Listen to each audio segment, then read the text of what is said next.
Is your sight aimed for accuracy? My hope in presenting these studies is that we look at Yah's words exactly according to what he says. So, how do we identify ourselves as Yah's people? Are we living as his treasure? Deuteronomy 14, verse 2 reads, "For you are a holy people to Yahweh your God, and Yahweh has chosen you for himself to be a treasured people from among all the peoples on the face of the earth." So, what are we to do as his people?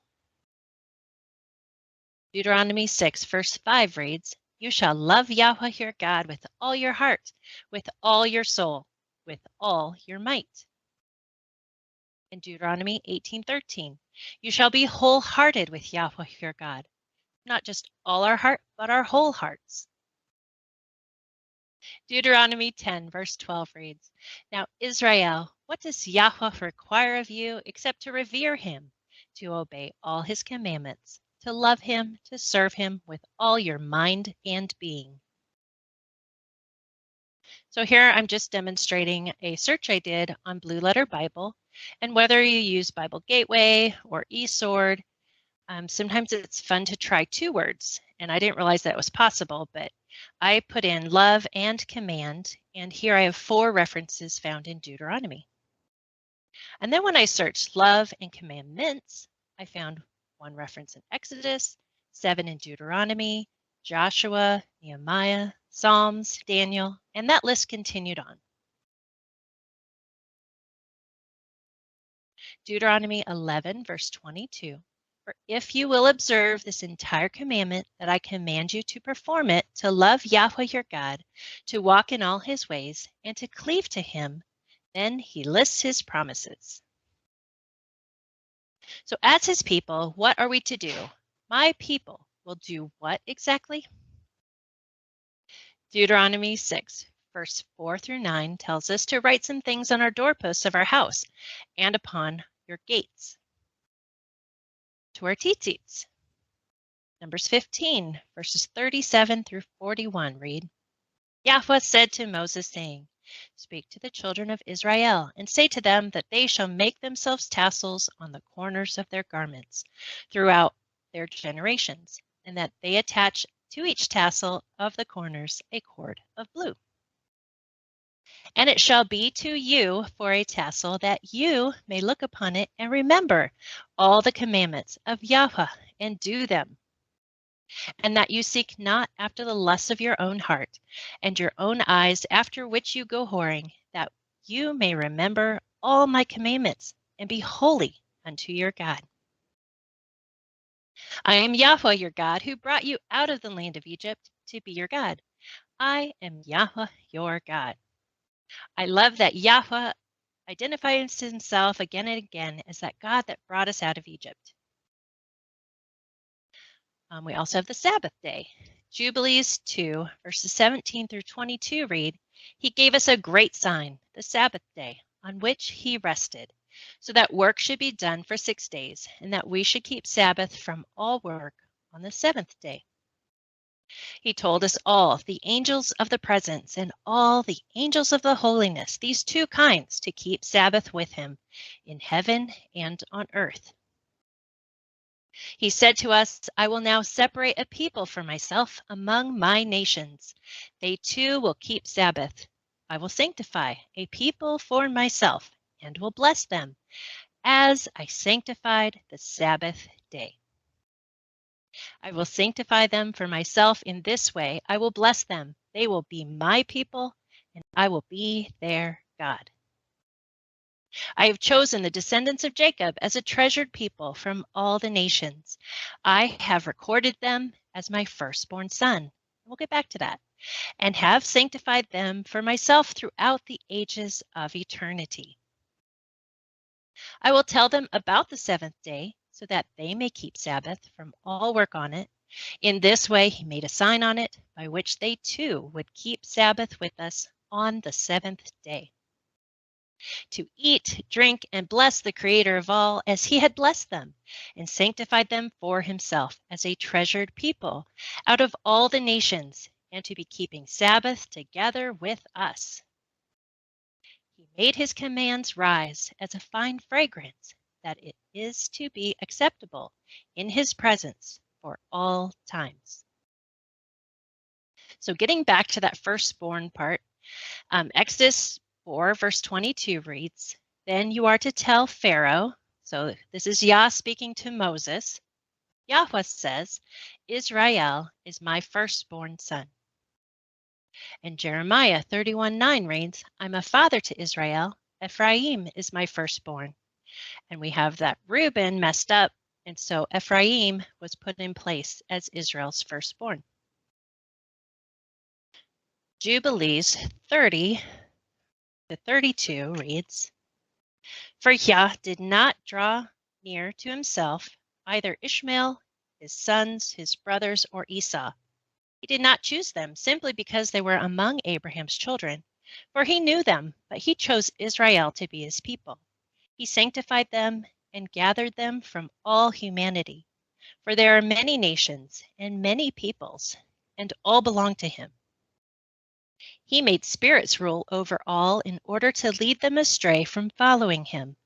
But over Israel he made no angel or spirit rule, because he alone is their ruler.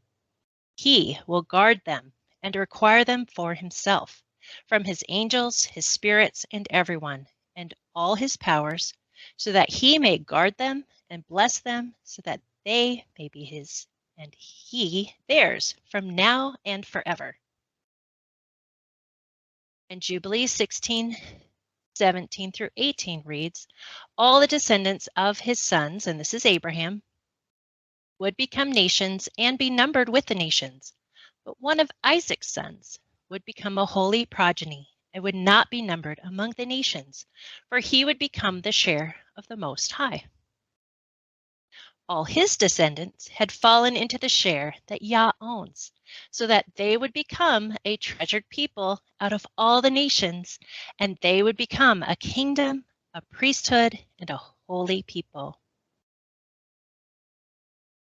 Exodus 19:3 through 6 reads, and this is Moses, "So shall you say to the house of Jacob, and relate to the children of Israel, you have seen what I did in Egypt, and that I have borne you on the wings of eagles and brought you to me. And now, if you hearken well to me and observe my covenant, you shall be to me the most beloved treasure of all the peoples, for mine is the entire world. You shall be to me a kingdom of ministers and a holy nation. These are the words that you shall speak to the children of Israel." Deuteronomy 7 verse 6 reads, "For you are a holy people to Yahweh your God. Yahweh has chosen you to be a people for his treasured possession out of all the peoples who are on the face of the earth." And Deuteronomy 32 verse 9 reads, "For Yahweh's portion is his people. Jacob is the lot of his inheritance." Genesis 26 verse 3 through 5 tells us that Yah speaks to Isaac, and that Isaac is blessed because of Abraham. "Because Abraham obeyed my voice and observed my safeguards, my commands, my decrees, and my Torahs." Genesis 26 verse 24 reads, "Yahweh appeared to him," and that's Isaac, "that night and said, I am the God of your father Abraham. Fear not, for I am with you. I will bless you and increase your offspring because of Abraham my servant." And Exodus 3 verse 6 reads, "I am the God of your father, the God of Abraham, the God of Isaac, the God of Jacob." And he's speaking to Moses. And Moses hid his face, for he was afraid to gaze toward God. That's at the burning bush. So here we have that God himself is identifying himself as the God of Abraham, Isaac, and Jacob. So I'm going to read 1 Chronicles 16, verses 8 through 36, which reads, "Give thanks to Yahweh, declare his name, make his acts known among the nations, sing to him, make music to him, speak of all his wonders, glory in his holy name. May the heart of those who seek Yahweh be glad. Search out Yahweh and his might. Seek his presence always. Remember his wonders that he wrought, his marvels and the judgment of his mouth. O seed of Israel, his servant, O children of Jacob, his chosen ones. He is Yahweh our God. Over all the earth are his ordinances.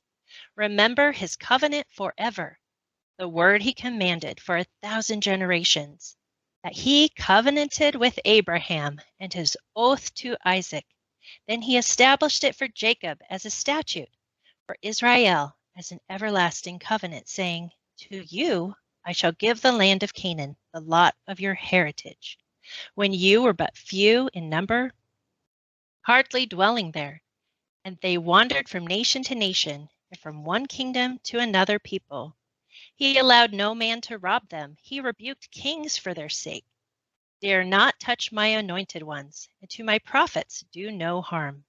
Sing to Yahweh, everyone on earth. Announce his salvation daily.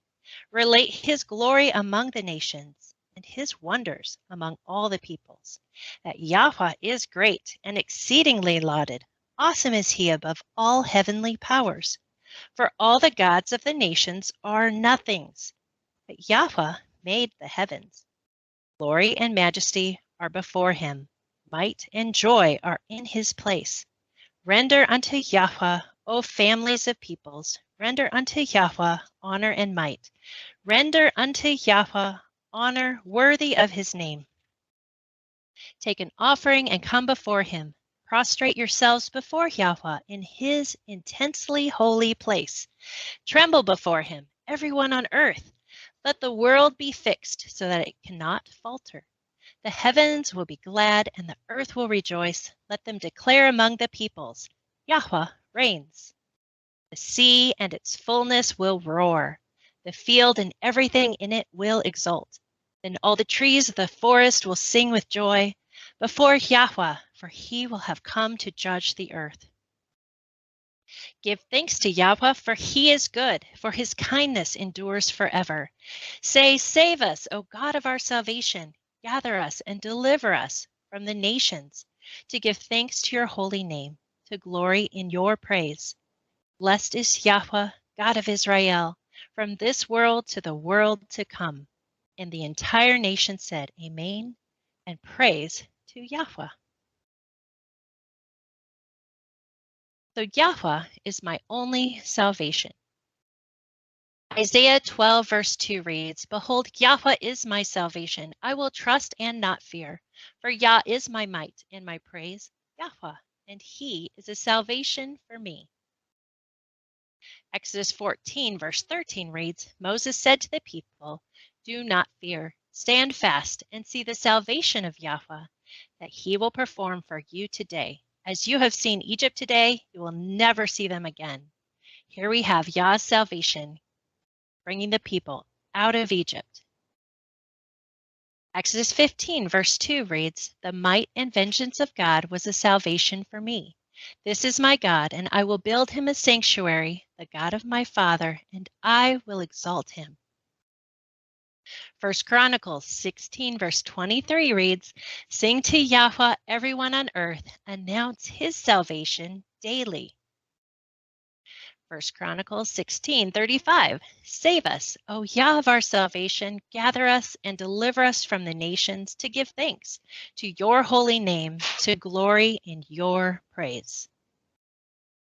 Psalms 27 verse 1 reads, Yahweh is my light and my salvation. Whom shall I fear? Yahweh is my life's strength. Whom shall I dread? Micah 7 verse 7 reads, As for me, I put my hope in Yahweh and await the God of my salvation. My God will hear me. And 18 through 20 reads, Who is a God like you, who pardons iniquity and overlooks transgression for the remnant of his heritage? He does not maintain wrath forever, for he desires kindness. He will once again show us mercy. He will suppress our iniquities. You will cast all their sins in the depths of the sea. Grant truth to Jacob, kindness to Abraham, as you swore to our forefathers in the days of old. Deuteronomy 6, verse 25.